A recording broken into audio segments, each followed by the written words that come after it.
আসসালামু আলাইকুম দর্শক, আজকে আপনাদের সাথে কথা বলবো আমি আমাদের ইউফিলের 10% নায়াসিনামাইড এবং কজিক অ্যাসিড এই ব্রাইটেনিং সিরামটি নিয়ে। এই ব্রাইটেনিং সিরামটি কেন আপনারা ব্যবহার করবেন বলেন তো? বাজারে এত সিরাম থাকতে কেন ইউফিল অ্যাডভান্স 10% নায়াসিনামাইড এবং কজিক অ্যাসিড সিরাম ব্যবহার করবেন? চলুন জেনে নেই। নায়াসিনামাইড আপনার স্কিনটাকে ভিতর থেকে উজ্জ্বল করবে এবং কজিক অ্যাসিড আপনার স্কিনে থাকা কালো ছোপ দাগকে দূর করবে এবং আপনার স্কিনকে করবে ইভেন টোন। পিগমেন্টেশন, ব্রণের দাগ কিংবা সানবার্ন সবকিছুর সাথে লড়াই করে আমাদের এই সিরামটি দীর্ঘদিন ব্যবহারের ফলে আপনার কিন্তু মেকআপ কিংবা কনসিলারের ব্যবহারের পরিমাণটা আস্তে আস্তে কমে যাবে। এই সিরাম দীর্ঘদিন ব্যবহারে শুধুমাত্র আপনার স্কিনের পরিবর্তন আনবে আপনার আত্মবিশ্বাসেও পরিবর্তন।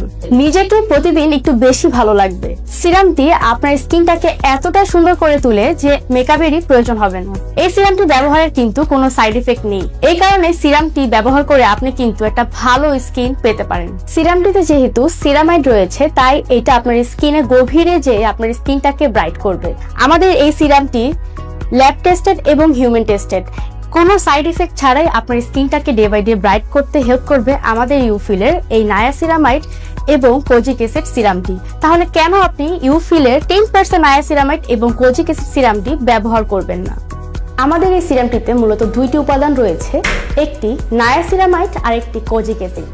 চলুন জেনে নেই নায়াসিনামাইড এবং কজিক অ্যাসিডের কাজ। নায়াসিনামাইড আপনার স্কিনকে ভিতর থেকে উজ্জ্বল করবে আর কজিক অ্যাসিড আপনার স্কিনে থাকা কালো ছোপ দাগকে ডে বাই ডে ব্রাইট করবে এবং আপনার স্কিনটাকে ইভেন টোন করবে। চলুন জেনে নেই আমাদের ইউফিলের এই সিরামটি আপনি কিভাবে ব্যবহার করবেন। ইউফিলের এই সিরামটি ব্যবহার করার আগে অবশ্যই আপনি আপনার স্কিনটাকে ভালো মতো ক্লিন করে নেবেন। সিরামটিকে আপনি 2 থেকে 3 ফোঁটা নিয়ে তারপর হাত দিয়ে আলতোভাবে মাসাজ করে আপনার স্কিনে যেন ড্রাই হয়ে যায় ওই অবস্থা পর্যন্ত মাসাজ করবেন।